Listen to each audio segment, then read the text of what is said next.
Field Notes, found later, after Nautoleptic, by Elizabeth R. McClellan.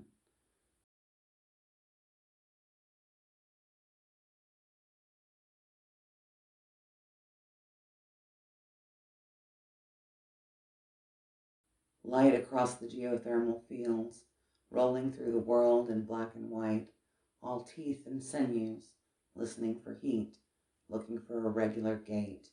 It does not stop or rest. It wants to devour everything it can sense standing. Nothing survives the great desert, say the old people, and sweep every hin of the sand from their doorsteps. Criminals are sentenced to go into the dunes, bloodless execution that no one observes. No one comes back, and that is enough for the people.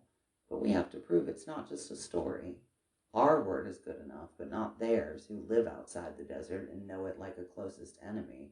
Xenobiology is rude like that.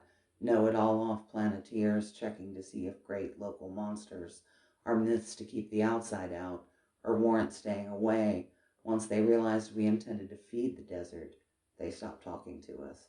It is bad luck to speak to the dead, or soon to be dead, for they might give you false courage to lure you to your own death.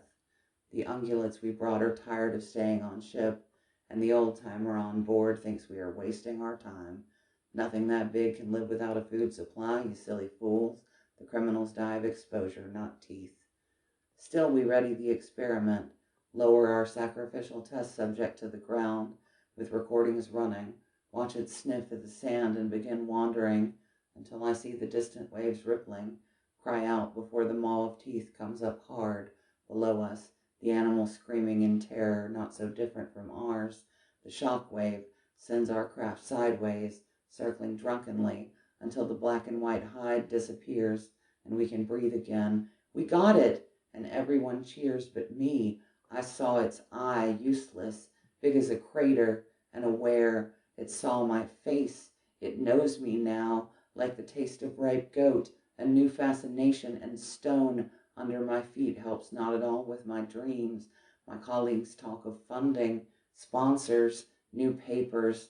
I eat only toast and feel seasick on level floors. The Medikit recommends antidepressants with increasing urgency.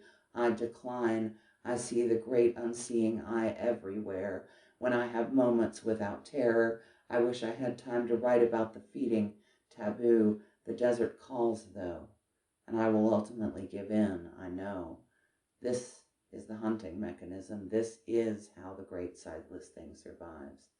I will be food, and later, a footnote.